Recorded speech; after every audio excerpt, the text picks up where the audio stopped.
All right, howdy. Welcome back to Windley Mania, the greatest podcast you never heard of, brought to you by the greatest band that you have never heard of, that band being Windley. You got to follow at Windley_band on all the socials to keep up with the world of Windley. I'm the best in the world, Andrew Ryder, and with me as always, man's best friend, Devin Hopkins. Devin. One of my tea bags busted. Yeah, you're sick. What did Nurse Ratchet give you? Been drinking this the herbal tea, the throat coat, the throat comfort. It's fine, but one of my tea bags busted open, and I hate when that very happens. grainy last sip. So yeah. Is it helping? Do you feel better? Huh? You feel better? You ready to ask someone some questions? And absolutely. Yeah. Yeah. You sound great, man. Thank you. I've sounded like, I think there's like, we call them, I guess, seasons when we do the podcast. There's at least one episode per like season where I sound like this. No, we call them series. Serials. Yeah. Been watching a lot of Top Gear, so yeah, it's a serial. Right on. We're not alone here. All right. Well, we're not alone here in the storage unit. We have with us frontman of the first punk band that I ever saw live, the Slobz, and a key witness to a lot of things, and just a good, handsome, dear friend of ours, Seth Scolaro. Thanks for having me, boys. How you doing, sir? I did not realize that we were the first punk show you ever saw. Where was that? That was at Island Bar. I forgot that was your first show too. That makes sense. We were that was when his uncle was playing with Drew, and we had gone to a bunch of those, and then the first time I saw Shark Legs, it was like right after he did like a whole day with Drew, and then Island Bar that night, Shark Legs played, and the Slobz played. And is this before. when Drew was playing bass with us? Yeah. Drew played bass bass all that night. All right. I don't remember. When me and Drew were working together, there was one day like I had to be like, did you ever play bass in the Slobz? And he was like, yes, Seth, I did. I was like, okay, sorry. I learned that fact today, actually. I was watching Slobz videos, and someone has really great descriptions of the whole history. I believe it's Jamie. I think it's Jamie. Oh, yeah. Jamie uploaded it because I was watching a few earlier too. Yeah, I was like, it was all like Jamie's. Well, do you want me to get right into this with like the origin story? Because Jamie's directly involved, actually. I want to, because this isn't your first time behind the old stick, behind the microphone of a podcast. Yeah, because you used to have a podcast. I did. Oh yeah, you were like one of the 4 people that listened to it. And I re-listened. Really? It's still out there? It's okay. There's only 2 episodes. This podcast called "The Heaviest Song in the World." Yeah. And I actually would highly recommend people to check it out. How I didn't know about this? Yeah, it was Seth. I guess I'm a bad friend. Seth and my buddy Ryan, who came to the show I went to a few weeks ago of yours. He was the one with me, the big bearded fella, Shackles, people call him. Okay. But he asked me if I wanted to go to that show, and I had seen it on Reddit that it was happening. Wow. Hell yeah. You got that Shout out to Costin. Oh, yeah, okay. Yeah. Costin posts them all on Reddit. I post them sometimes. I'm guessing, not to give away somebody's identity if you want to bleep it later, but what's good, baby? That is Costin. Yeah. That is publicly Costin. I assumed as much. Yeah. But it's episode 3 and 4, and you want to explain the premise of the show? So it was just I threw it out to him because we were both podcast fans at the time, and he had got me into podcasts really. But just one day I was like listening to a song, and I was like, man, I wonder if that was like the heaviest song ever at the time. So I decided to do like me loving music, hard music, and history. It's like, why not do a podcast where you try to figure out what was the heaviest song ever at a certain point in time? So we just decided to break it down. We'd start in 65 because before that, right? Let's not get too bogged down with Chuck Berry and Bill Haley and all that. So when music really started to revolutionize, like let's just do episodes based on 5-year spans of what we thought was the heaviest song ever up until that point. Like what made your parents cringe, what what had some good distortion.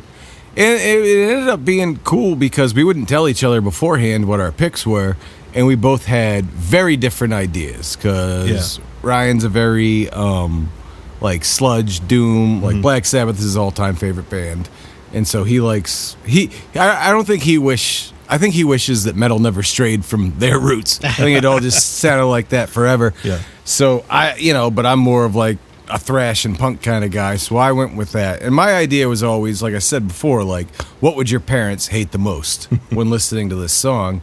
So that was kind of my parameters for every situation going into an episode. So you said there was 2. What years were they that are still out there?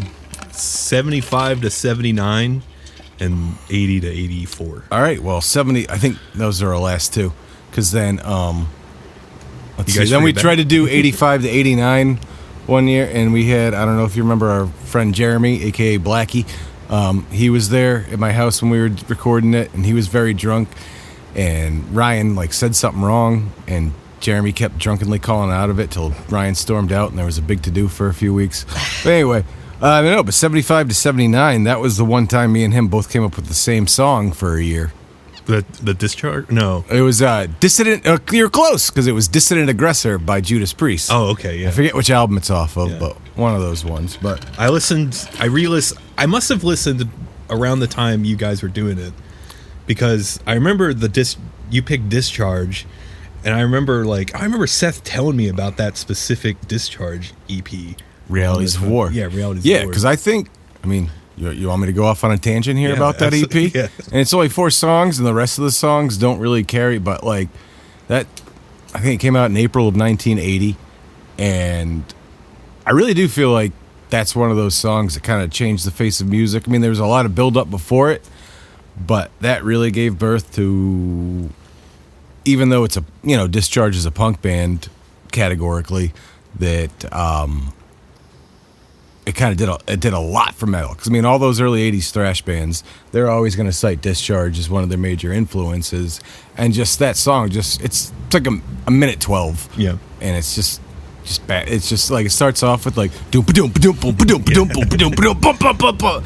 And I kind of believe that nobody had ever really heard anything like that. I mean, in like the previous year, I think the other big song, as far as that goes, was Motorhead's Overkill, which that kind of really gave rise to like what would become thrash and the new wave of British heavy metal, as far as just like mixing punk and hard rock to become, because before that heavy metal was just kind of, it's hard to say because I wasn't there. Sure. But everybody just, it's always Black Sabbath we're going to go back to, and occasionally Zeppelin, but it really found itself, I think, in those couple of years of 79 to 80. And then after that, another one I like to mention is Venom, who I think saw a little bit of both, and they added the whole satanic twist to it, which was, obviously badass. But and just but they did it. They knew it was a gimmick too. Yeah. I mean, maybe they burned a church. I don't know, but I think they were more in it for the rock and roll. Anyway, I'm getting ahead of myself, but just as far as like. But when I listen to Realities of War, that song, it's like really like not giving a shit of like how hard you go. And I think a lot of people noticed it in England at the time, and the rest is history. Yeah. And that's all I have to say about that. Like I mean, just those 2 episodes, very compelling, and it's almost like an archaeology. Well, yeah, I mean, I've never viewed myself as like a punk necessarily or like a headbanger. It's just, I'm more of a historian when it comes to shit like that. I mean, I love music as much as the next guy, but I'm not going to act a certain way because of it, Yeah. That sounded pompous. I'm sorry. That's fine. Punk I'm of used you. to it. What? How punk of you. Yeah. I want to thank your co-host, though, for reminding me of Pagan Altar. There you go. Really fun. But I would love for the show to sounds come right back. up his alley. Yeah. I'd love for the show to come back so I can do late 90s black metal. That'd be great. Well, see, and that's why I was scared about it going forward, because it's like once you get to the 90s, it's like, you'd have to listen to like 10,000 albums a month.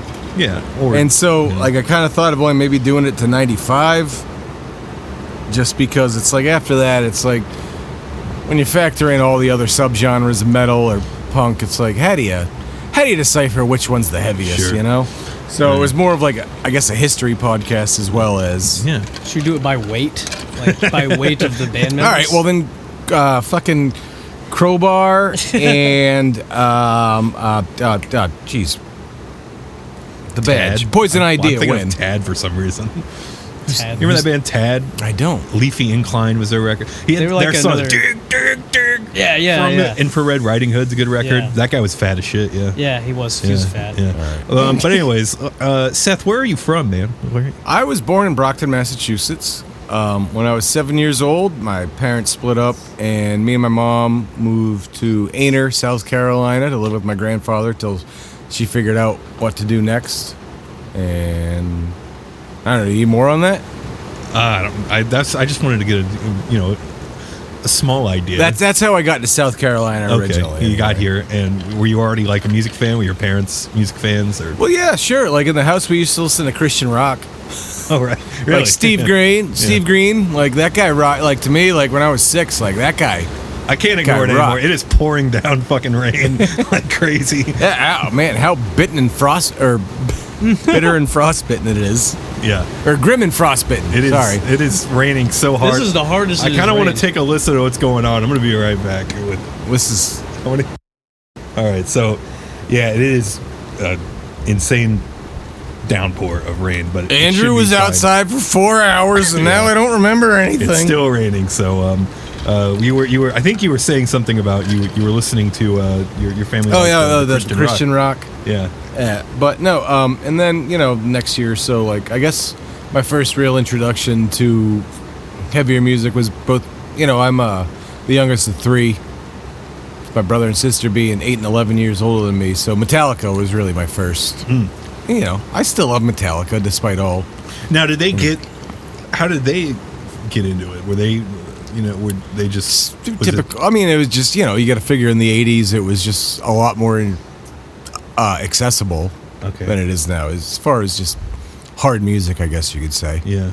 So, I mean, maybe it had to be. There's a funny story because, like I said, I was raised very Christian. Like my sister and brother, the first few years of their lives in the 70s, my parents were still like, having a good time, if you know what I mean. But then with the Reagan Revolution and whatnot, they decided to get Christian, like in their late 20s, early 30s, and then I was the product of that. So I got to be raised in the fun household. Sure. And yeah, I'm being a little sarcastic on that one. So, like, funny story from, this doesn't involve me, but it's something with my older brother, where one time my mom found a Striper cassette of his. Oh, yeah. Which, you guys know Striper was the famous Christian hair metal band. Yeah. And she made him throw it in the trash, like, in front of her. Wow. Yeah, to hell with the devil. And the way my sister always tells the story is like, duh, Eric takes out the trash. So I'm just giving you an idea of like the kind of household I mean, my parents are cool as shit. R.I.P. Dad. But like, it was still like strict but loving, I guess you could say.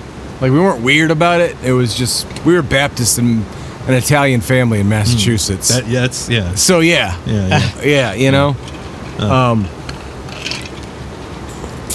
So yeah, like I wasn't allowed to watch Scooby-Doo, or you can't do that on television. Wow. Yeah. No Scooby-Doo.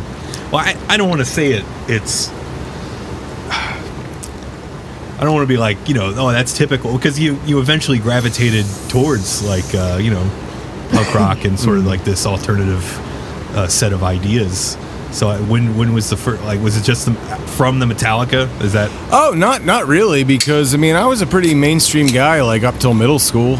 Like, I like the, Nirvana I fell in love with, of course. Like, I was too young to understand like the great divide happening in rock music at that time, as far as like grunge taking over the metal scene, or understanding that grunge was rooted in punk at the same time. I didn't realize that for years. But, so like most kids, I started middle school in 1994. And, it was just the usual stuff, whatever was coming out at the time that sounded cool. And, all the Seattle bands and stuff like that. I really like Queensryche a lot, too. Sure. For some reason, like, they were just a band. But, as a kid, like, I was always like, I just want something, like, better and harder. And then it wasn't. So I guess it all starts first day at the bus stop of 8th grade. There's a new kid. His name was Mike. And, he had no choice but to be our friend because he didn't know anyone else. And he just moved here from Florida via New York. Anyway, long story short, Mike would turn out to be the younger brother of Ed Tanner of Myrtle Beach fame. as you mentioned, the shark legs, amongst others. We all know Ed. And now Ed's one of my best friends, but I started out being his younger brother's friend because Ed's like a year and a half older than me. And, at first we were kind of antagonistic. In fact, Ed put, one time I was sleeping over at their house as a guest of his brother, and he came in the middle of the night and put hot sauce in my mouth. And not like hot sauce. Like, it was Dave's Insanity, which is like, the stuff that is just basically vinegar and grinded capsaicin. Yeah. Like, it has no flavor. It's just... It's like $1 million on the Scoville. It wasn't like a thoughtful treat. No. Like he still thought he was a prankster. Yeah. He still does. He's not very good at it though. He just violates people in their sleep. But anyway.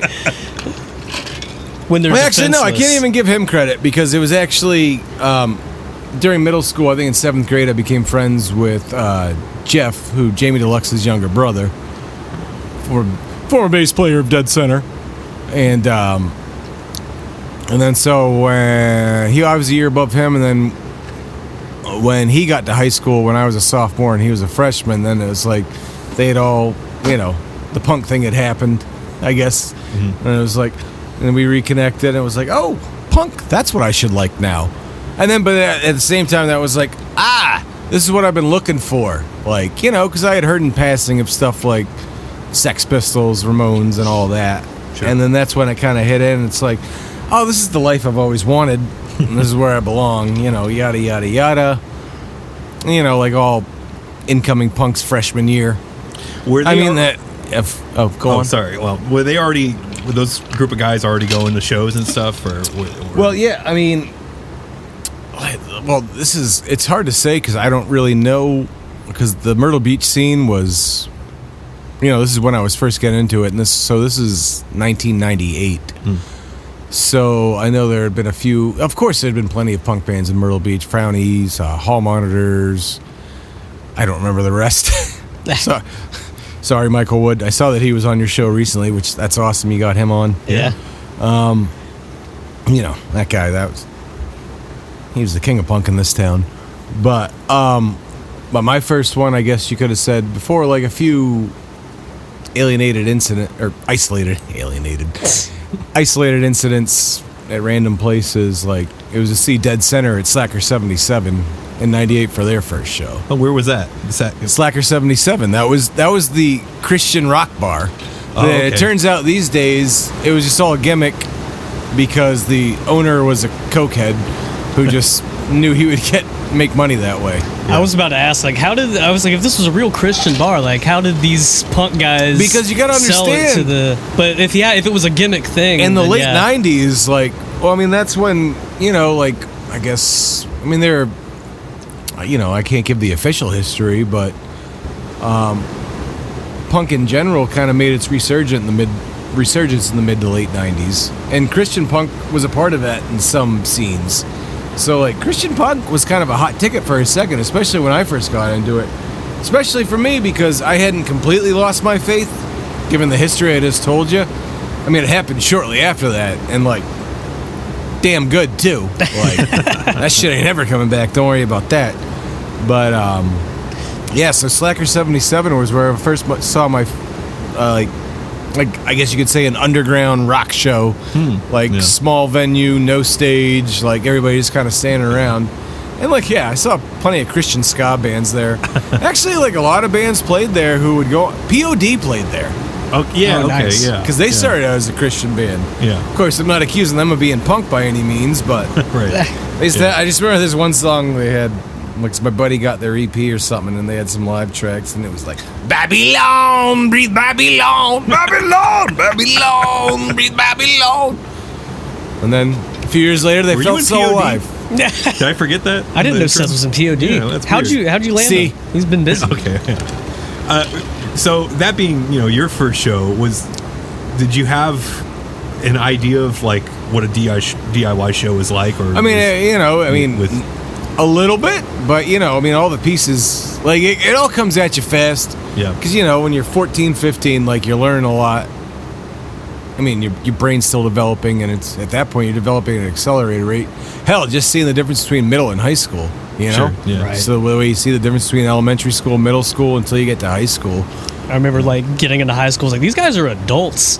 and then I was 18. I was like, I don't feel like an adult. Yeah, you remember when seniors used to look like they were 32? Yeah. And then I think there was one guy in particular in marching band. I was like, this guy's he's got to be like 30. Does he have like 3 kids? This guy's got kids. He's got a mortgage. Yeah. Well, I just stay a high school student to escape the IRS. It was actually Seth. He was our. That would assume that would be assuming I had sex enough in high school to spawn 3 kids. Yeah. So unless 2 of them were twins, nah. Yeah. So you mentioned Dead Center. Hopefully we'll get Ed or Jamie on here at some point. But if you want to talk about some Dead Center a little bit, just hopefully you'll get Ed or Jamie in here. Okay. No, I don't. Hey, I just don't want to speak for them because like I said, I did see their first show, and that was when I was just first starting to be friends with all of them. So I can't speak a whole lot on how it came to be or what they were going for. Yeah. I just know they put oi into ska songs. There you go. Right on. So when did you get the bug that you wanted to do more than just kind of watch bands? You wanted to. I guess never, because I still haven't learned a fucking instrument. I'm about to be 42. Yeah. Yet music has dominated my life. I guess I'm just lazy. Your voice is your depressed. instrument. Yeah, but it's not even that great an instrument. It only works in one genre. There you go. So at least you own that. And barely at that. I don't know. Always, like when I was 8. Yeah. But like I said, still, like, I don't know. All right, now I'm getting depressed because it's like, fuck, I never learned an instrument. But like, I guess, eventually, like, it was just my group of friends that were musicians were like, all right, you can sing for the band because you don't do anything else. And, it kind of worked for a while, so I'll take it. Like that was, that was a fun part of our lives. Okay. So the Slobz actually started as kind of a antithesis to what Dead Center was becoming, because we were more punk rock is very it can be how do I say this? It can be divisive. Thank you. That was the word. I was thinking of this earlier because Costin's been making those, hey, are you trying to get into hardcore? Listen to these bands. And I was like, how would you make one for like punk? Because you can go any direction. Yeah. And someone will get mad. Which is not punk. I think that is, you say that. No, that is punk more than anything else, is disagreeing about what's punk. That is fair. That is the most punk. And so it's like one of the big things, I guess, in punk is whether to go political or not. Whether to go political or good time. Or political or nihilistic. And we just saw from certain friends, like, it was going the more political. And we were still young. And it was like, let's go more nihilistic and, like, fuck you. And so the Slobz were kind of created as a reaction to what Dead Center was becoming. You guys had a sea shanty. I don't mean that. And I don't mean that any offense to that. Of course, we're all good friends to this day. But at the time, there were some troubles, especially when Ed quit Dead Center. Like, there was a rift in the friendship, and I'm not going to get into all the details of that. But we just were like, let's make something fun. Let's make something non-political. Let's make something fast. And we did, and we had fun. I mean, we didn't really gain a lot of attention. I mean, we were 17 and 18 mostly at the time. We played our first show at the Lazy Eye, as a lot of bands did back in those days. Excuse me. But, we did that for like a year, maybe 2. I don't know. First show was in 2000. Yeah, it's probably more like a year, if that. Or the most we ever got paid at the Lazy Eye was $36, and we felt like fucking kings that night. Yeah. It was like adjusted for inflation. Jamie, pull that up. Yeah. Yeah, it's got to be at least like $42 now. It's got to be 42. That's 3 dozen eggs. It'll get you more Taco Bell back then, probably. Oh yeah. Oh yeah, man. And then me and Perm, our guitar player, the other founding member. I don't know if you guys know Perm. I don't think so. I don't think so. He's a fucking legend. His name's Perm because he has big, bright red hair. It's curly. You always call it a perm. But me and him worked at Taco Bell during those days too. So wow, yeah. Let me tell you something right now about working at Taco Bell. You want a whole meal? You take like just 6 individual nachos and just dip it in like each thing on the line. It's like a whole meal, man. Everything you can just make one super nacho. Yeah, and it's like the best thing you've ever eaten. Well, the thing about Taco Bell, they have all these like gimmick items, like the specialty stuff, but everything just all tastes like Taco Bell. Yeah, it's Taco Bell. Well, I mean, that's kind of fast food in general, if you think about it. Like a McDonald's burger doesn't taste like a burger. Right. It tastes like McDonald's. Yeah. And just sometimes you just want McDonald's. Same with burger. Yeah. Burger King, you just want that. Burger King is just a slightly smokier McDonald's. Yeah. So do you want to touch on, so 98 to 2000, I mean, we've talked about a few of the venues around that time, like Lazy Eye or stuff. Were there any that, did you have like a particular favorite one or any that maybe some people have missed, perhaps? Yeah, like I try to think of other bands that have come through. Like the only at that one time. that really is Players Sports Lounge. Close enough. What did I say? Players Sports Lounge. Players Sports Lounge, which was on Lake Arrowhead Road, like right on Fort Restaurant. That was formerly the Purple Gator, I believe. Somebody might correct me on that. The Purple Gator was a big venue in the early, I don't know how far back it goes. Because I remember when I was in 6th grade, I wasn't even that big a fan, but I remember listening to KZQ, and Danzig was playing, and Marilyn Manson was opening for him at the Purple Gator in North Myrtle Beach. Yeah. I guess that'd be the Briarcliff area. Yeah, my dad's talking about that place. And I remember Summer on the radio being like, "It's an all-ages show tonight," because Purple Gator was always 18 and up. And for some reason, the Danzig show on like a Tuesday night was all ages. I just remember being like, "I want to go to that," and I like fell asleep like listening to the coverage of it.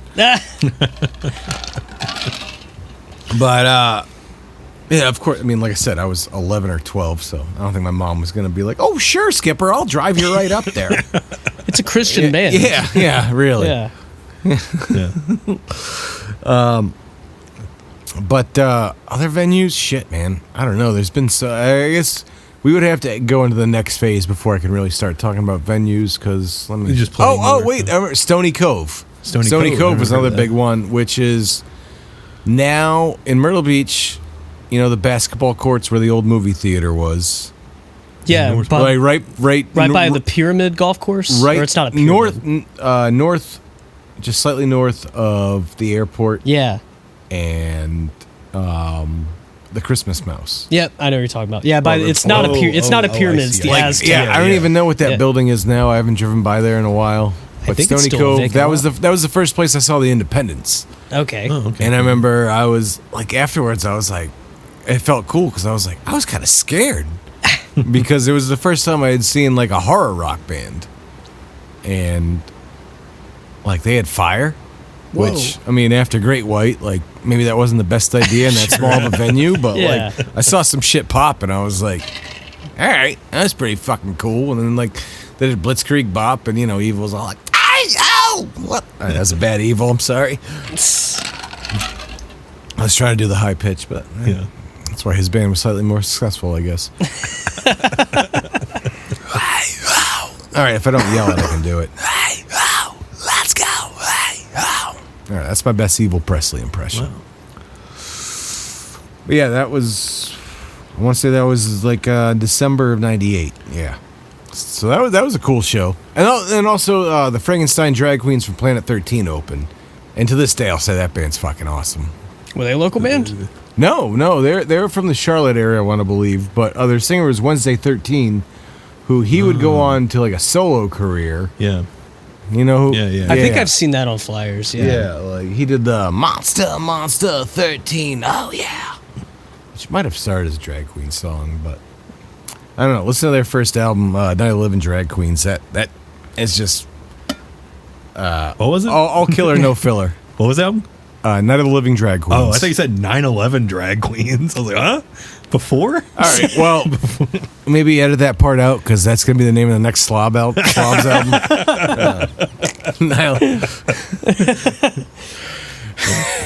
I'm as tall as a skyscraper, and I'm as fabulous as an exploding one. Oh!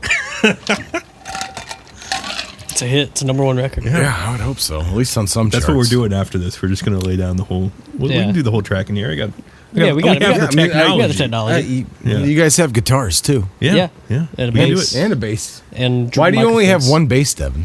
I sold all my other ones. Oh, okay. No, I've got my other one at home. My old one's at home. I don't gig with it. By the way, Andrew, I like this purple on black. It's the same color scheme as the PC controller I ordered yesterday because mine had a drift problem. So Oh, okay. That was originally my stepdad's guitar. it was $23, so that's why I bought it. Yeah. So I See, guess that's how far I've fallen. It's like, I'm talking about my controller on my PC. But go on.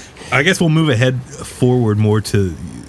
You said you could speak more on venues, I guess, during the Slobz era. So I mean, So what kind of got us to get?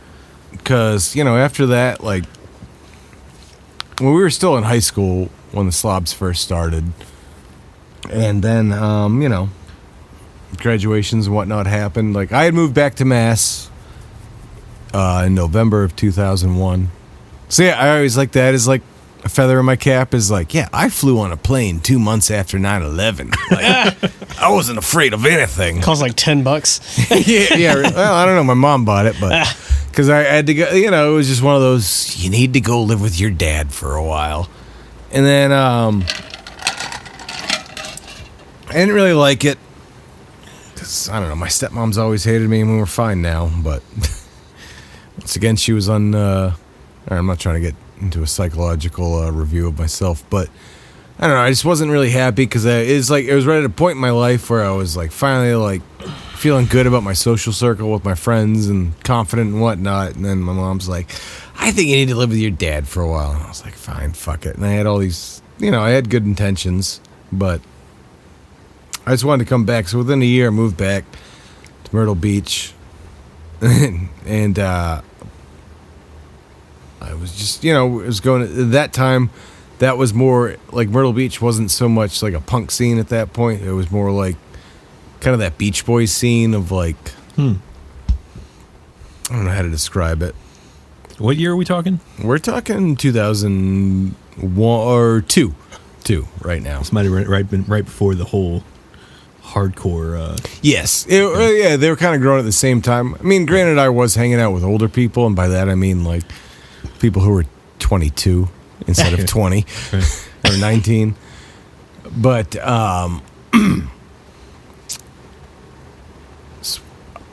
sorry, I lost my train of thought.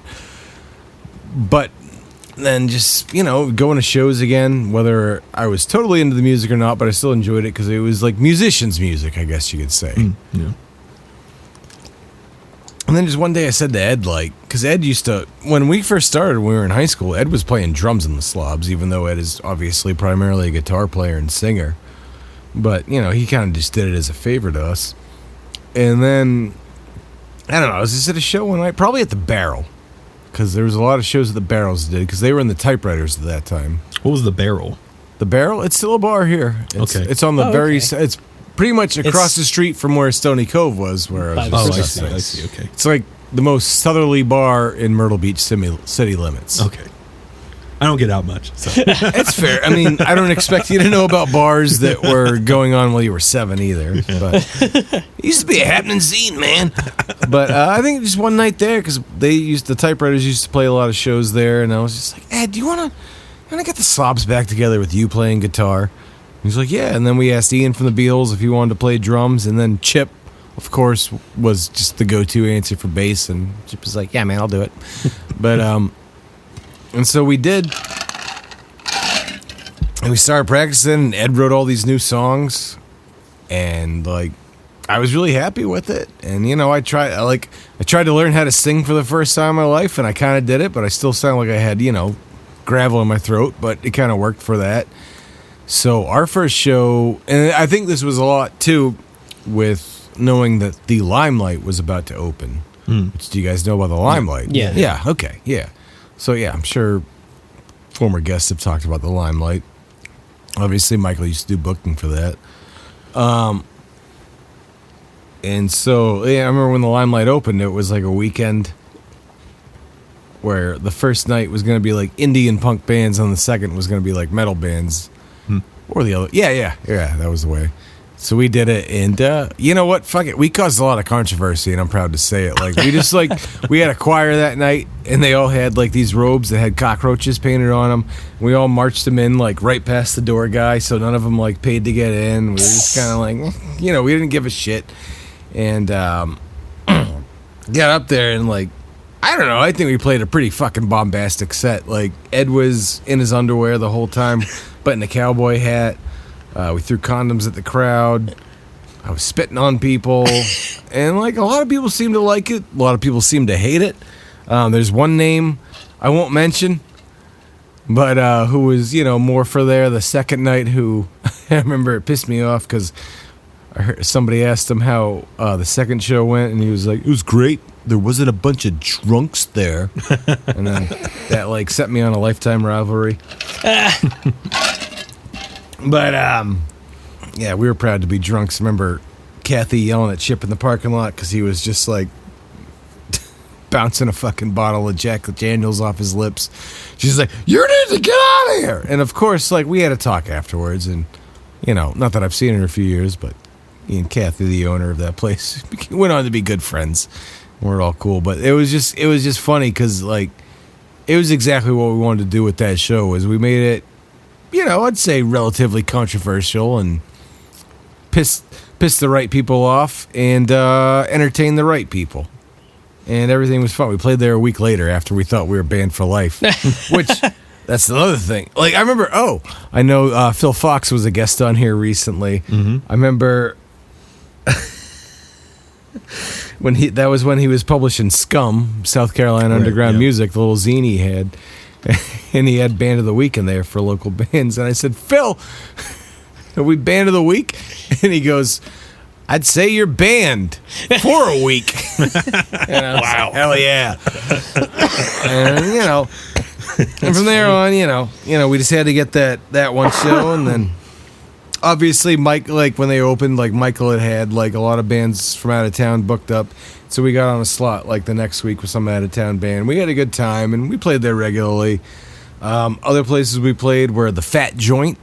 The Fat Joint. The Fat Joint, which that was right on the other side. Well, no, at the time, it was before the Limelight expanded to the Social. Mm. This was, and right on, I forget which avenue it was on specifically, 8th or 9th in Myrtle Beach. But just, you know, that whole downtown Myrtle Beach area. But the Fat Joint was a weed-themed bar. You don't say. Yeah, I know. And the owner, Kerry was his name, and, like, he liked us a lot, so we got to play there a lot. In fact, one of my funniest stories is we put flyers up there, of course, you know, before shows. And one night before a show, we were hanging out, and this, you know, we were still there in the daylight because, you know, we had nothing to do back then, so we would just go to the show 4 hours early.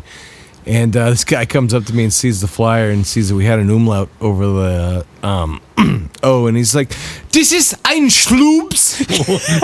And I was like, in just my mind, I'm just like, oh fuck, I gotta explain myself to this goddamn German, like. And I was like, I don't know, man. We just think it looks cool, and then he just goes, you know, they got rid of the umlaut in Germany, like. And I just realized, like, he was just an American guy fucking with me. Oh man. And I was like, all right, yeah. But I don't know, the Fat Joint was cool. We actually, one night there, we played with the band who plays the live band in the movie SLC Punk. Okay. Oh, shit. I forget their name. But, like, they had good words to say to us that night. And that felt really cool because, I mean, it's not like, you know, they're a household name or anything. But they're a band that was touring and, you know, had somewhat a level of success, obviously, and for a few years at that point. And they told us that we were the second best band they had played with. Well, and I was that's a just lot. like, you know, for a 20-year-old to hear that, it was just like, holy shit. Hopefully they like, didn't only play with two bands. And the other band was all right, like you just ruined the story because it was the second leg of their tour. Like, the other band was like Van Halen or something. it was actually the Trans-Siberian Orchestra. Oh, weird. Yeah. Wow. But no, I What mean, a doubleheader. Where else? Yeah, I think we just played Limelight Social in the fucking Fat Joint. Like, yeah, nobody else wanted us to play there. Yeah, kind of stayed in Myrtle Beach for the most part. Let's see. There was one time we played at a bar, and we played two shows in the Charleston area. one in Somerville, and one in some other Charleston suburb that I can't remember. But I remember one. I used to have a thing, people still bring it up to me to these days where, I used to pull it out just because, I wanted to be shocking and controversial. So I dropped down to my skivvies one night and then just pulled my boxers down too and just started swinging the whole unit around. And in a blink of an eye, the owner is in my face and he's just screaming at me "What the fuck do you think you're doing? I got underagers in here. Mom, you do it again, you get thrown out." And then I see him get off the stage and go to each bouncer. Michelle, that was enough right there for me. I was we were playing at a bar that had bouncers. That's how you know you made it. And go to everyone. He does it again. Beat the shit out of him and throw him out of here by his ankles. And yeah, we lost $25 off our total guarantee that night. Supposed to get $125, we only got $100. But that was the coolest thing. The sound guy, who he saw what was going on. He said the coolest thing to me ever when we were leaving that night. I'll show you guys. You can't see it at home, kids, but he points at his forehead and he goes, "Your balls up here, bigger than your balls down here." I was just this guy's all right. Yeah. He even said asked me something about what the owner said to me, and I was we're fine. We're getting drinks after this. And he just goes, "You don't want to drink with him any more than you want to fight him." And I was yeah, all right, I kind of got that. So, at the time, I was 19 or 20. I still didn't realize, the reality of, potential violence because of my actions, Yeah. I just thought I was doing it to other teenagers, but good thing we never went on tour, because I probably would have been a fucking MMA equivalent fighter at this point because of what I would have had to have gone through. Because some people would have wanted to beat the shit out of me, and I would have had to learn real quick. Well, let me ask about the Whiskey Shits EP, right? Yeah. Okay. There's, we all know Bucket of AIDS and Hangover. Oh yeah, Harrelson, sure. We sing it at Christmas. Pour me a glass of whiskey. There's a lot of borderline fantastical, gross out shit on the record. Is there any truth to some of these stories? Well, Bucket of AIDS, no. That Bucket of AIDS actually has a funny story. Is we used to hang out at our buddy, I won't say his name because he was our weed dealer. We used to hang out at his house, and his name was Shane. It doesn't matter. I'm not going to give you his last name. But was it rhyme with?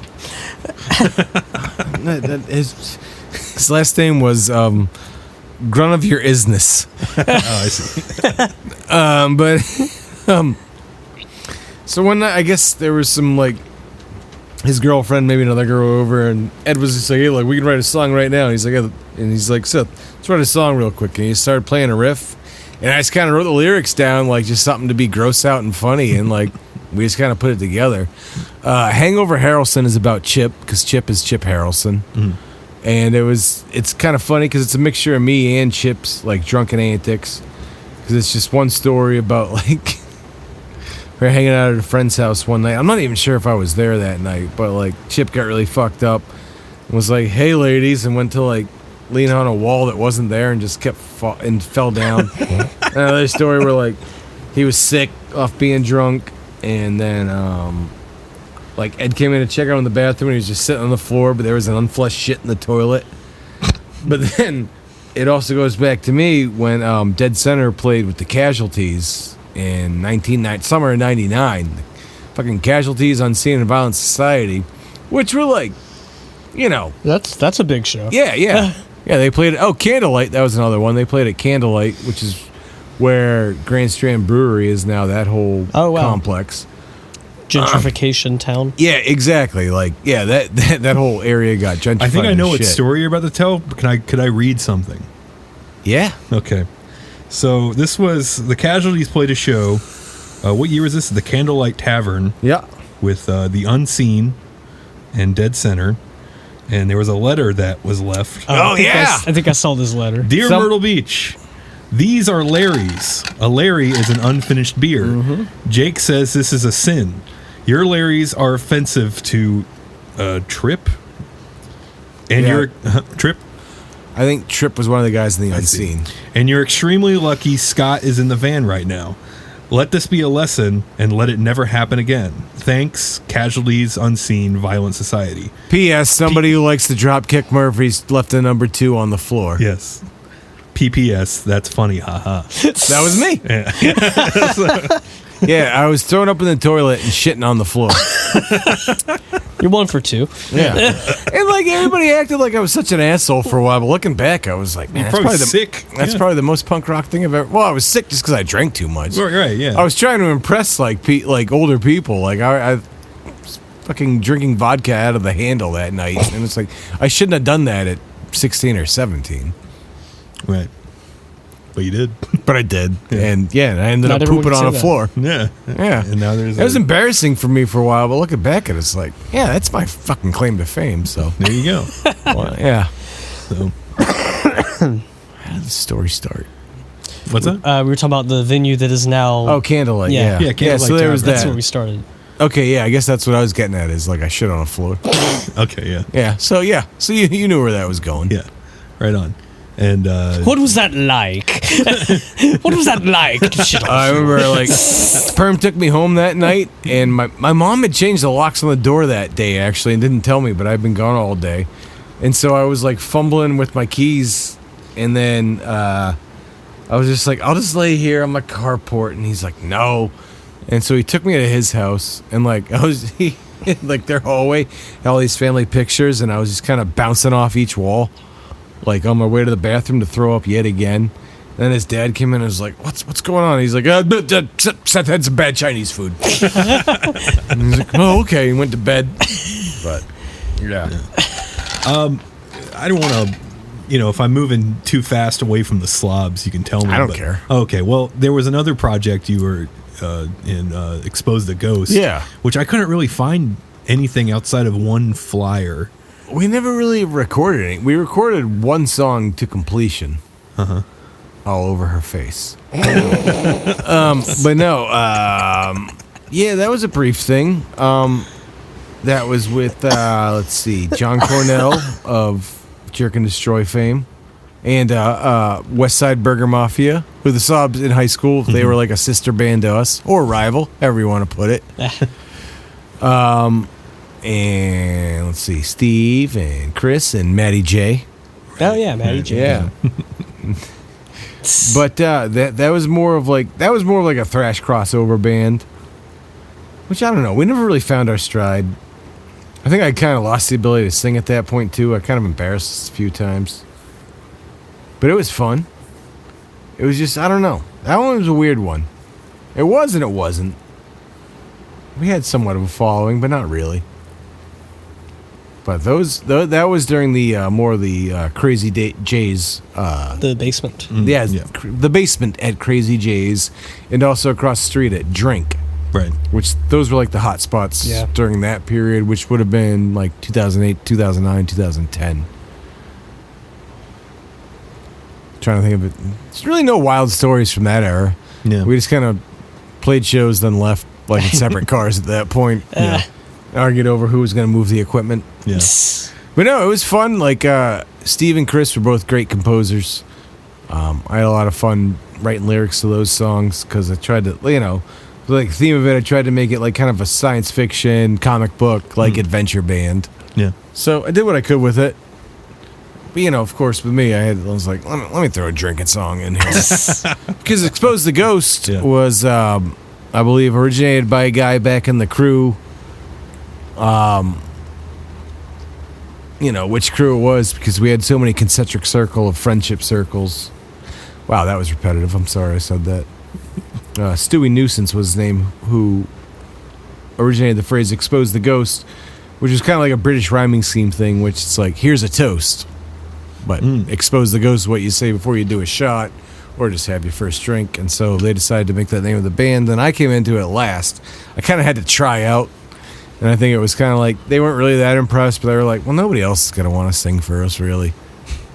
And so I tried to do my thing with it. And we did that for maybe a year or so. And then for whatever reason, I think somebody had a kid. Boo. All that shit. Just for whatever reason, just lack of enthusiasm. Yeah, maybe it was all my fault. I don't know. Hey. I'm self-destructive and, destructive, so. Well, this might be a more basic ass question, but I mean, are there any of like favorite bands that I may have missed that you'd like to? Like locally? Yeah, just local, or were you? Just everyone sucked that I wasn't in. Oh, okay. Yeah. No. What the hell was that? That was your Devin wallet. stepped on something. Was that my wallet? Yeah. Oh, man. It's a loud wallet. Yeah, that's a lot of money in it. Let me think. No, there's not. Yeah, I mean, I don't know. It's hard to say. I mean, Jerk and Destroy, of course, I have to mention, because they were like the second phase of the second phase of the Slobz. They were kind of like our sister band, and then Ed was actually a part of both. Like he joined them, which I was kind of pissed off about at the time, but I got it. They had more money and were better looking, and were just as talented, not more. But then, so there was. All right, let me tell you this one story, is because. So when the Slobz were kind of hitting our high peak, because we were kind of the shit for like a month or two when we first started, because like I told you with that first story of that first show, like it had kind of created a name. And at the time I was dating a girl who worked part-time as a waitress at the Comedy Cabana, and one of the other bartenders there, her boyfriend was a guy named Yayo De Archangelis, which maybe bleep that because he seems a litigious type of guy. But it's a good name though. yeah, I know. And he had played like a thrash band in the late 80s, early 90s. And we started to, I got to know him, and I played him the Slobz EP, the Whiskey Shits, and he was kind of taken by it. And so one weekend he went back up to New York, and he was hanging around with his old producer for his band, and he played it for us. And apparently that guy was like, I could get them a deal. Oh. So he came back and called me and said, like, let's have a meeting. So we all went and met at the Comedy Cabana of all places, and he had this band meeting with us, and he was like, I think I might be able to have something for you guys. So he started writing stuff out, like as far as like organization, when we're going to have rehearsals and all that. And, we went to the Surf Shack that night, which that was our bar of choice, which we could do a whole episode on that if you want someday. But, like everybody's like, you guys getting signed? I was like, I don't know, maybe. But anyway, he played Gene Simmons in an On and Off Again like Kiss tribute band. And so like a few weeks later, like they got called back on the road, and it all just kind of fizzled out because he was like, oh, I can make money this way. Right. And so that's kind of how it happened. But basically what I was getting at was the time like Ed was kind of double dutying and us and Jerk and Destroy. And then after that fizzled out as like Ed kind of went more towards Jerk and Destroy. And I don't blame him. Like I said, they're prettier and had more money and, just the same amount of talent. I mean, Sean was probably a better singer than me. He actually knows how to play guitar. So I'll give him that much. And I don't know, then they kind of became like the next hot band. And then we kind of became secondary, and that was fine. But yeah, I was a little bitter at the time, but it was if anyone, it was at Ed, and I don't care. I'll tell him that to his face to this day because Ed is one of my best friends, yet my most bitter enemy. So right on. That's why I'm glad you couldn't get him on here, because I wouldn't be able to get a fucking word in if he were on here. Because me and him just remember everything differently. And by that I mean I have a really good memory and Ed has a shit one. So he just kind of like writes stories as he tells old ones. Hey, who'd you record Whiskey Shits with? Was that Brian McKenzie? Okay. Yeah, that was at the Lazy Eye. Okay. Yeah. Who else? Well, I said, who else? Okay. Yeah, well, that's kind of why I didn't really ask. But Yeah. That guy does great work to this day. Yeah. So, I don't know if he's still there or not, but I still drive by that building and I can just see like that unmarked door, and it's like, oh yeah, you don't have to promote yourself. He knows. Yeah. He knows. But what? You hear that? What? The rain? I don't know. Something weird's going on back here. Oh!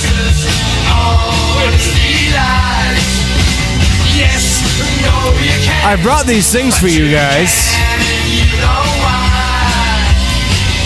Also, boys, I didn't mention to the public, I am...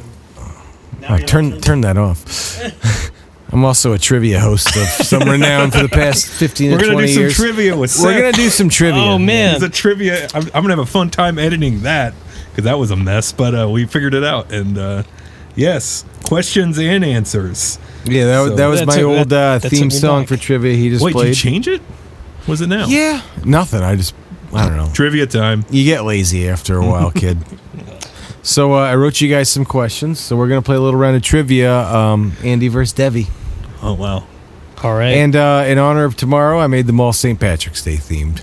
Oh, damn. Oh, God damn it. It's okay. I mean, you'll both do equally poor if it makes you feel any better. I was like, because I know that you probably told him you should do trivia. So I don't know. Yeah. We plan on surprising you. Yeah.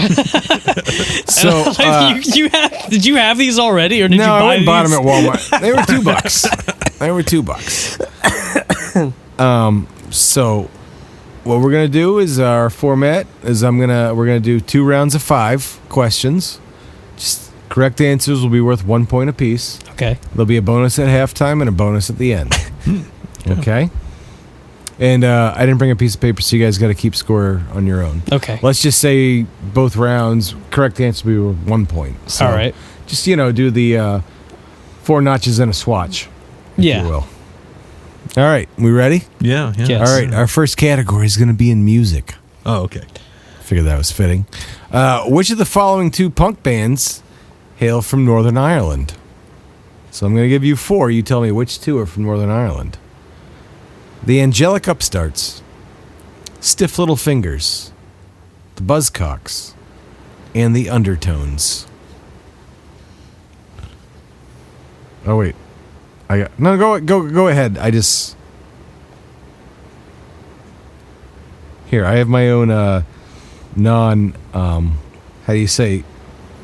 It's probably not public domain, but it's probably one of those songs that has never really been big enough to where it's considered public domain or not. No one's going to cause any controversy. Sorry if I get you sued. What was that last band that you said? What were the options again? Undertones. The Undertones. Okay. To name 2 of them. Yeah, you got to name 2 of them. Okay, I'm sorry if I'm being hard on you already. I got mine. I don't know.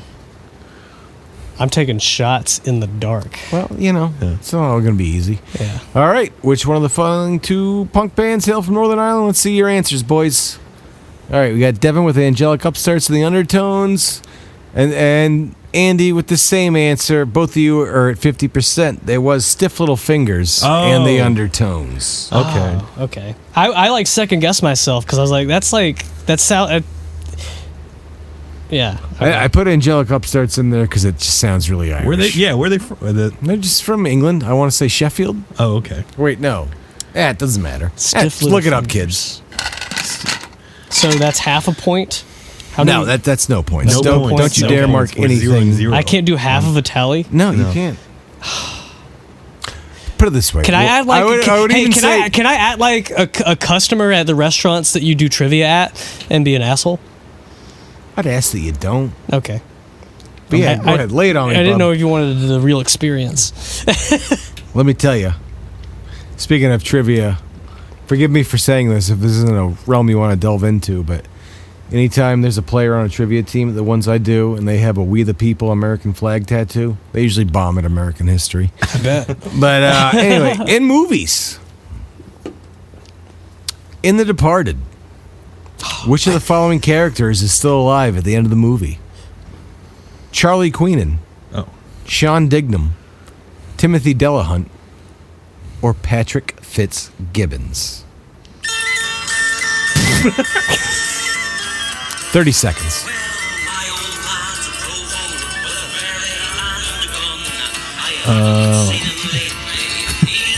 Oh my God. Do you need to hear him again? What? Say him again? Yeah. Okay. It was Charlie Queenan, Sean Dignam, Timothy Delahunt, or Patrick Fitzgibbons. Pick one of them. Pick one of them. Okay. One Who of is them is still alive? Okay. Yeah. Okay. We still I'm need good. a minute. I'm good. I got it. I thought we had to pick 2 again. No. I was like, We're gonna do that to you once. We're gonna do 2 once. all right. All right. I see Devin's written something down. I wrote something.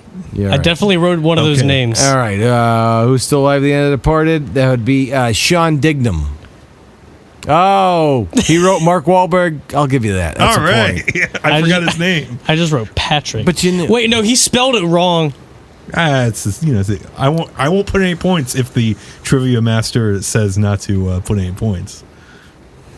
I don't know how much time you guys want this to take, so. Okay, I'll put a point. There you go. Hey, tell you what, you put this all together. You get the laptop and the mixer. You earned it. All right. No offense, Div. Yeah. That's fair.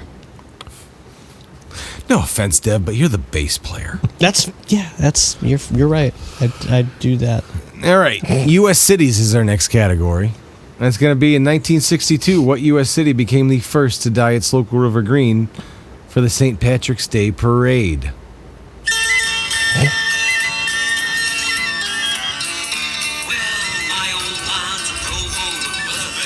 All answers locked in? I think so.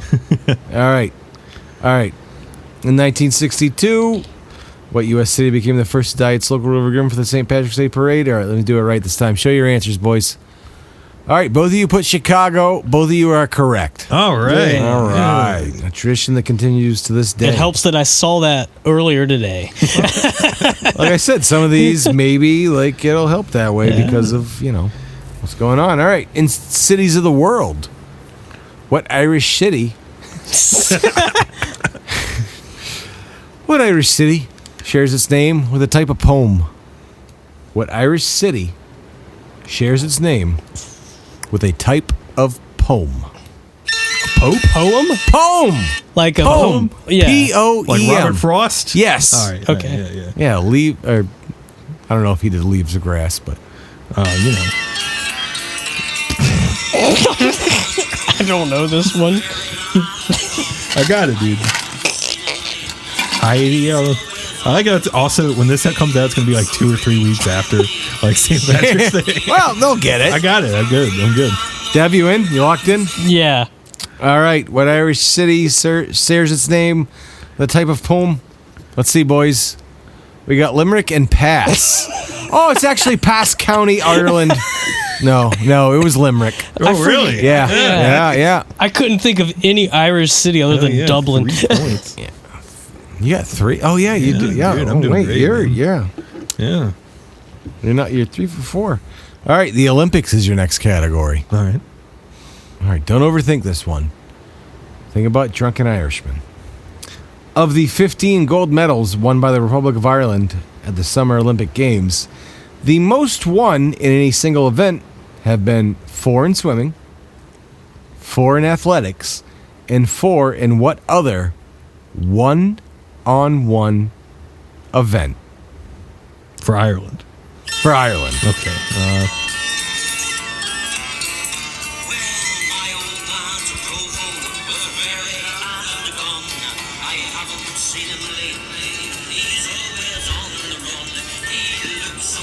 We locked in? Yeah. All right, let's see him, boys. What other event have the Irish won 4 gold medals in?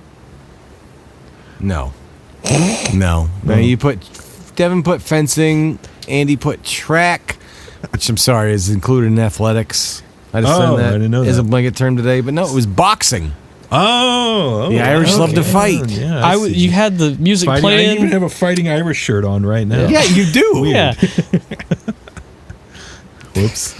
There are no words for my disappointment. All right, well, that was 5. It's time for the bonus round. I might go out. Can I just pee out the door? Yeah, go out that door to not the main door, but the other door. Well, you can have some more of this song. Okay. All right. I'm going to give you 4 characters portrayed by Liam Neeson on the big screen.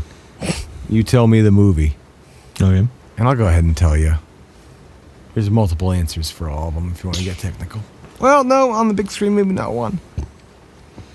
So once again, I'll give you 4 characters portrayed by Liam Neeson on the big screen. You tell me the movie. Here are your 4 Liam Neeson characters.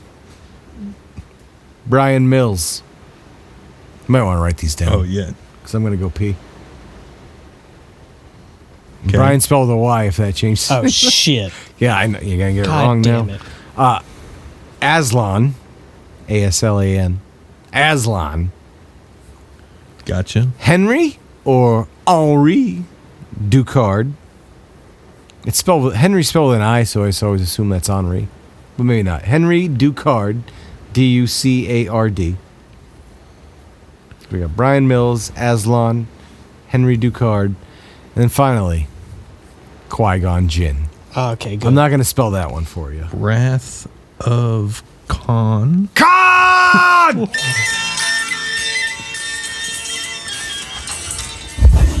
Something Irish something. I can't really think of Ducard. Ducard is the one that's tricking me.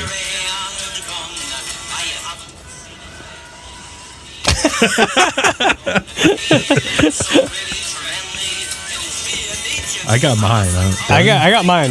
Yeah. I'm very confident in my answers. Ducard is the one that's bothering me. I can't. Once I hear it, I'm like, oh, okay. Yeah, you're gonna know. But yeah, okay. So Yeah. Answers are in? Yeah, answers are in. All right. So I gave you 4 characters played by Liam Neeson, Brian Mills, Aslan, Henry Ducard, Qui-Gon Jinn. Let's see them, boys. All right. Devin has written Taken 3 times, then Phantom Menace. That's 2 points to Devin. I figured I'd be right at least once. And then Andy's got Taken. And I literally put any Narnia movie. Gangs of New York. Oh, sorry. yeah, that's the And one. then Phantom Menace. Oh, that was Batman Begins. Oh, That yeah, is his that's- alias oh my before goodness, he's revealed yeah. to be Ra's al Ghul. Yeah, okay, that's what it was. I don't because like he's like in like 5 minutes of Gangs of New York, and He's Gangs of Priest New York? Valen in that. Oh, I see. So I get how many points?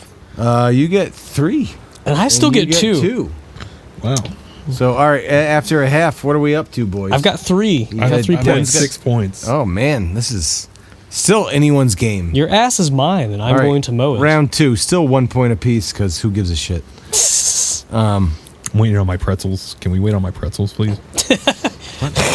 I'm pretending we're at a restaurant. Oh, I was going to say, do you have a livery coming? Well, there, I'm going to have a pig in a blanket.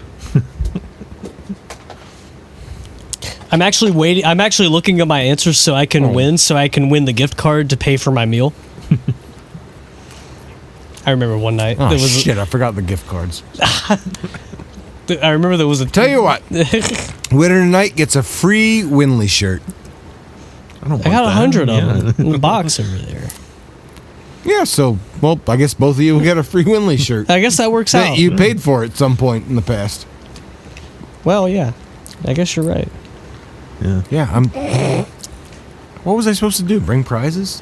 Well, you brought the pigs in the blanket. That's I all. did in a bring blanket. pigs in a Oh blanket. yeah. In keeping with the season of giving, Yes, Seth has yeah. offered. He's given pigs in a blanket and a bunch of condiments, Sauces. which I recommend the pigs in a blanket with the Zax sauce. I don't know if there's another one down Let me there. get one. Here, let me dip in yours. I've been sick. Do you care? I don't care. I have All an right. immune system of steel. There you go. Enjoy bronchitis. I've never had bronchitis. Yep. There you go.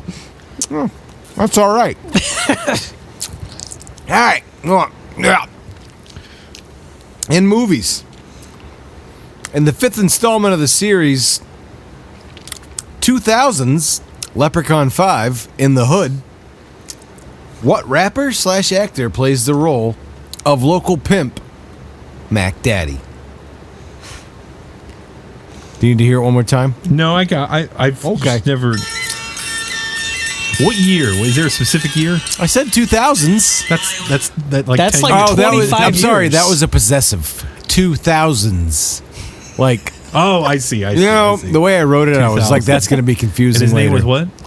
Mac Daddy. Mac Daddy. Yeah. I'll go ahead and give you a hint. It is not either member of Crisscross. Okay. Does the name correlate with the guy? I don't really think I'm at liberty to tell you that. All right. Well, Like, there aren't. yeah, I'm just gonna write down a bullshit answer. Hold on. Do you want to hear it one more time? No, I got it. I just have no. Okay. I've never seen the movie. I've never seen it either, Let's but take a guess. I'm gonna take a guess and just prove how uncultured I am. Yeah, it really shows how uncultured you are that you've never seen the 5th Leprechaun movie. I know that these movies exist, and that's about it. I don't know. I've never I seen just any thought of it'd be them. a funny question. That's a good question. I mean, it's a good. I'm gonna watch them all now. I'm not. All right. Who played Mac Daddy in Leprechaun in the Hood? Both of you put Snoop Dogg. The answer is Ice-T. Oh, he's an actor. That makes sense. He is an actor. He's Wait, he's got more episodes of SVU than albums. I just know Snoop Dogg likes to pop up and. What was that thing that Justin made us watch? I fell asleep. I don't remember. It was not good, but it was funny. Yeah. It was like a haunted house thing. It was like a Snoop Dogg like Halloween special or something. Oh, so I'm not familiar with that one. yeah, it was. What was it? I don't know. It'll come to me when I don't need to think of it. For Shizzle Hallowizzle? Close enough. Right. Once we get some internet, I'll look it up. This question is so stupid, but I had to ask it. And you're both going to get it wrong, probably. Okay. This is in local trivia. Local trivia. Local trivia. When the Touchtunes is not on, what Pogue song from the album Rum Sodomy and the Lash is the default background music on loop at O'Keefe's Irish Pub? Connor would know this. Connor loves the Pogues. I can't name a When the single Pogue song. Touchtunes is not on, what Pogue song from the album Rum Sodomy and the Lash is the default background music on loop at O'Keefe's Irish Pub, which is right down the road? I got my answer. All right, Devin? since you said you don't know one Pogue song? I can't name one. I don't know the names of Sing their it to me. songs. Don't know it. Oh, okay. All right, let's see him. I'm afraid. All right, we got pass on Devin's part. Which, man, that's a popular answer tonight. And then Fairy Tale of New York. Good one, a classic. But it is actually, I'm sorry, boys, Dirty Old Town. Oh. It's a dirty old town. All right, this one hopefully both of you will get because it's in comic books. Oh, right on. Andrew will get it. All right, maybe Devin doesn't read. I can't read. I was trying to gear them to like more lighthearted and funny in the second half. I'm having fun.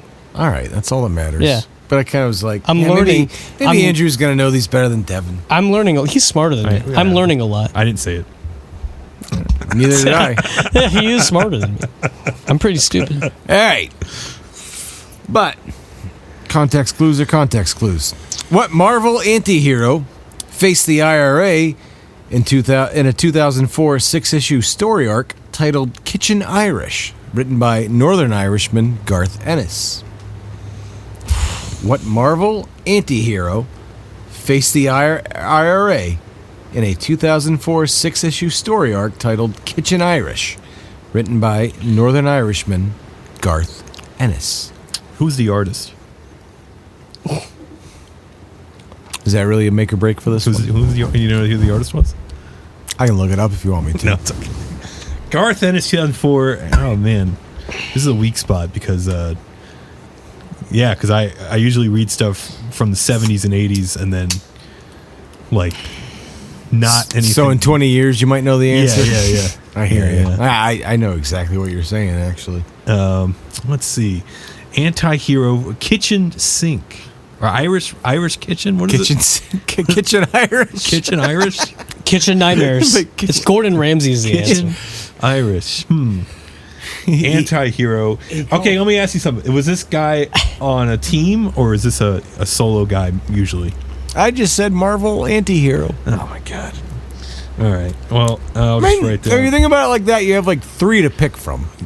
Yeah. Nah, fuck it. I'll take it. You want me to play this song or not? Play this song. I'm locked and loaded, dude. I know this one. You do?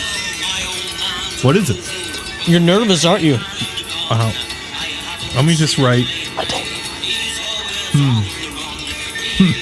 He was just really hoping I knew who the artist was. Ray Charles. Oh, okay. Yeah. Oh.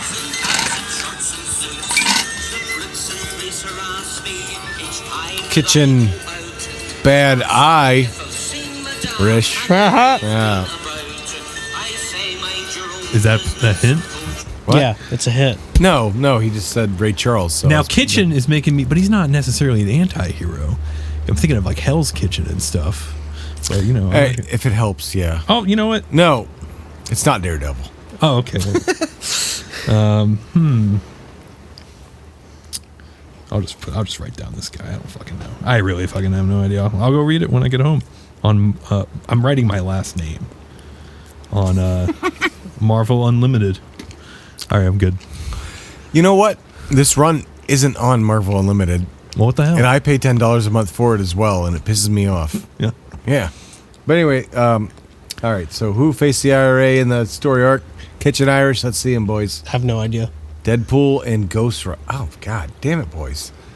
Who was it? Frank Castle, a.k.a. the Punisher. The Punisher. Damn it. Damn it! I actually thought of the Punisher after I was close, too, with the whole, you know. Damn. Oh, well. But yes, the name of the story, Kitchen Irish, does come from it taking place in Hell's Kitchen. Oh, okay. So, damn it. Which I know can be confusing because Yeah. Daredevil is famously from... Anti-hero is... I think I overthought. You were thinking of the Taylor Swift song, I get it. Yeah. Wow. I was thinking of Costin's old band. Well, I mean, I guess we have a variety of things. I'm sorry I threw you on such a loop, guys. It's fine. It's what the Trivia Master does. Yeah, That's what I'm here for. Is that your preferred title? Trivia Sergeant. I'm not a master to anyone, sir. Oh. Instructor? Yeah, that sounds kind of too militaristic as well. Professor. I don't know, trivia Guy? Daddy? Yeah. Trivia Daddy. Yeah. Not Daddy. If you want to get sexy about it, Dad. All right. Turn these buttons off.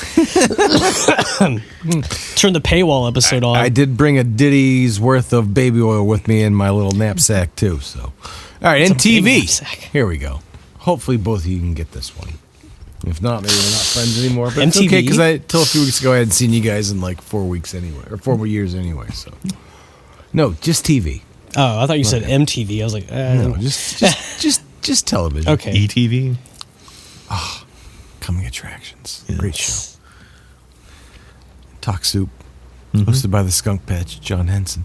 Anyway, on a season 4 episode of The Simpsons, after an investigation by Lisa, what Springfield holiday is revealed to have originated in 1924 as an excuse to beat up the Irish? I don't remember. You said City Holiday? So this was created by the people making the show? Yes, it's a fake holiday. Okay, I see. Man, you guys are really bad at trivia. No, you're just really good at making questions for trivia. Yeah. But that's the thing. People say that all the time. Like, if you write a bad question, that means you're not good at writing trivia questions. So, you know what? This is on all of us. How's that? I think it's a great question. All right. Do you need to hear it again? Yes. One more time. All right, that's fair. That's fair. I should repeat them. On a season 4 episode of The Simpsons, after an investigation by Lisa, what Springfield holiday is revealed to have originated in 1924 as an excuse to beat up the Irish? I got you, dude. Playing the song again.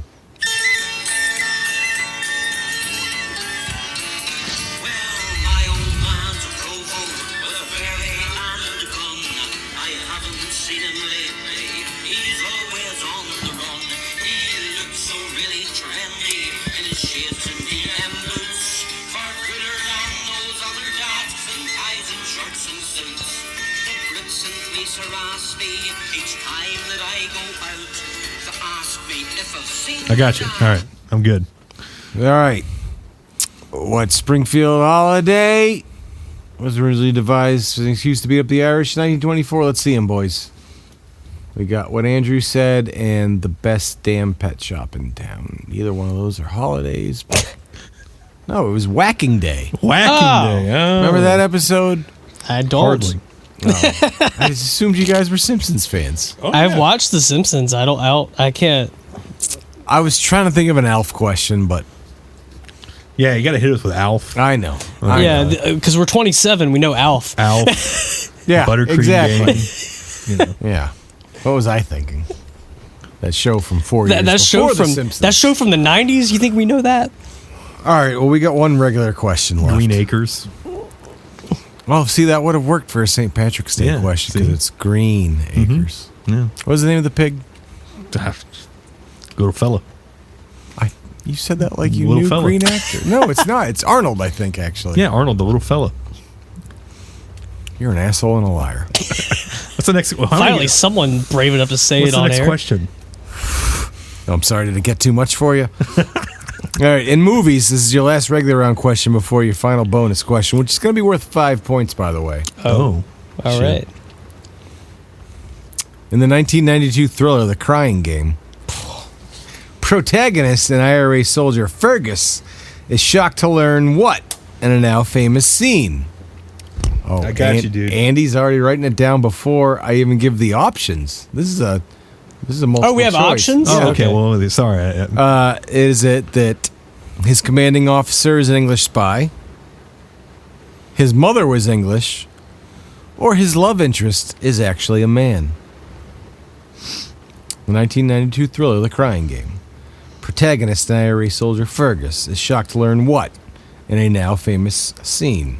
His commanding officer is an English spy, his mother was English, or his love interest is actually a man. All right, I can see that Devin's wrote a giant answer. I wrote I like gotcha. the, I wrote the All right. letter first, All right, but let's I see 'em, decided to write boys. it down. Lady is a man. Yes, that is correct on both points. Yay. Played by Jay Davidson, who would go on to be the He was in bad Stargate. guy in Stargate. Yeah, yes. Such an intimidating villain. This also That happened. guy in, was. This also happened in Ace Ventura, Well, yeah. where his lover was revealed Yeah, well, to be a man. Well, right? yes, we Yeah. all remember the scene in The Crying Game Yeah. where Stephen Ray or Rhea, however you pronounce his name, Oops. sticks an Irish there's an plunger eraser on on his that? face. What the hell just fell on me? That was like your that. eraser. I've been using my pants this whole time. Oh, what'd you think that was? Nope. Oh, it's yeah, you got it. All right. Andrew has found his eraser. A winner is you. No, we still got a bonus. This one's gonna be worth 5 points. Well, he won the eraser. 5. What? Oh, what do you Got it. Andrew? What are you at? 7 points. I'm at 4 points. All right, 7 and 4. So still anyone's game. True. Truly. This one's kind of an esoteric one. Fill in the punchline to this joke. How many potatoes does it take to kill an Irishman? Oh man. How many potatoes Oh, does it take that's funny. to kill an Irishman? I got you. Andrew's locked in.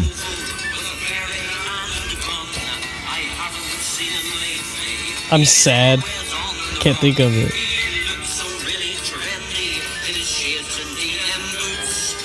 I got nothing.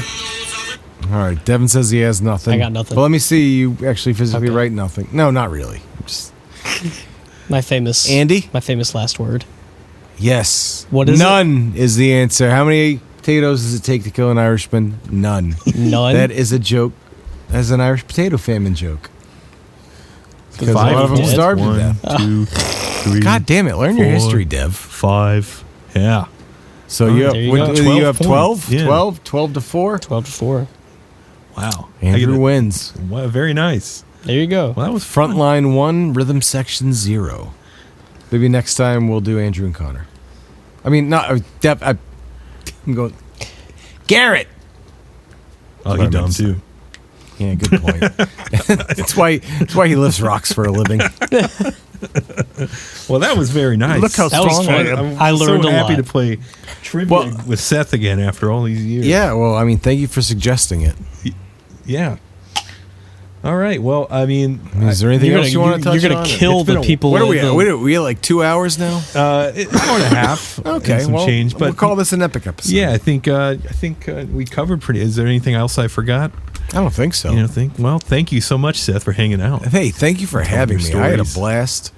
Yeah. I've listened to your podcast in like 4 years because I started listening to it when you first started doing it. Not very good. No, it was great. Like, I loved it. It was one of my favorites. And then I realized you guys were like overly consistent with it, and that's why I had to stop.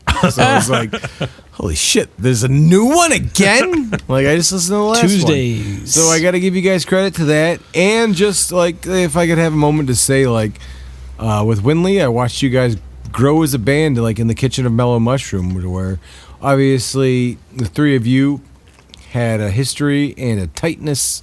And then, Garrett came into it, and it took you guys forever to play your first show. And then once you did, though, it was awesome. And you got, like I said, I saw you guys a few weeks ago, and you're still awesome. And you keep doing it, and you're doing a lot for this city's music scene. obviously you have a following, and I'm proud of you guys. And go fuck yourselves. Thank you. Thank you. Oh, thank you. Yeah. And I will check out the Slobz if you haven't, and check out There's no way to listen to us. Reverb Nation. Wow. Yeah. Oh, we are on Reverb. You can download it for free. The I don't Whiskey know. Shits EP. I don't know who else is still using it, but I use it all the time. we have to There's a few use things it on YouTube too. Yeah, we have to use Reverb Nation to And, talk to some of these bands we've been getting out. I don't know why people didn't use. That's a perfect platform. Like, I'm serious. Like, it has everything that a band could want.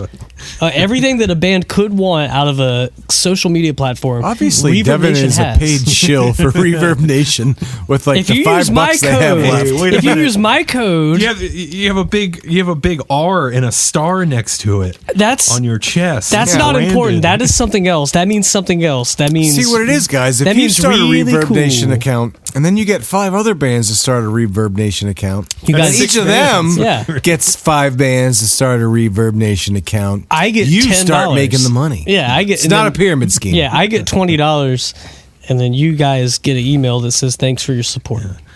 Anyways, Can money buy thank you for your support? I don't think so. Absolutely. That's earned. hopefully, I would love for Heaviest Song in the World to come back, but Yeah, we got to no retune pressure. it a little bit. No pressure. And I would love to see the Slobz again. Sure.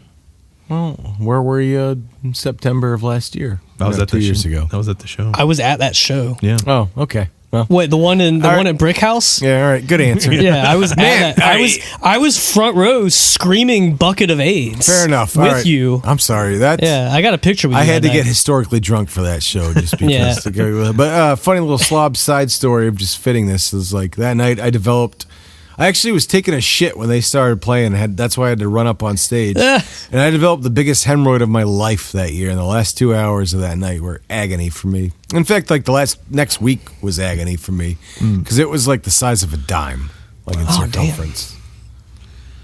Yeah. Anyways, My name is Seth, and you guys have been fun. Thank you, Seth. Thank you for having me. Thank you again. All right. So, if there's a lot of shows in Myrtle Beach. There's all sorts of shows in Myrtle Beach, but there's nothing like a Myrtle Beach show. You got to go to at Myrtle Beach shows on the social medias to keep up with the shows that go on in Myrtle Beach. There's a lot coming up, and perhaps we may be due for a bonus episode of a little summer preview, maybe. I'll see how everyone's feeling about that. But we should anyways, do so that. go to that. You got to join it. You want to be in a band? Do that. Want to be in a band? There's the spreadsheet. You want to be in a band in Myrtle Beach, and keep up with the world of Windley. We got Windley_band. We got some shows at never mind. They already happened. Those Never shows mind. were great. Those I'm shows thinking ruled. of something I'm recording after this about that. Anyways, Okay. that is all. Thank you again, Seth, and I Thank you. remain trivia champion.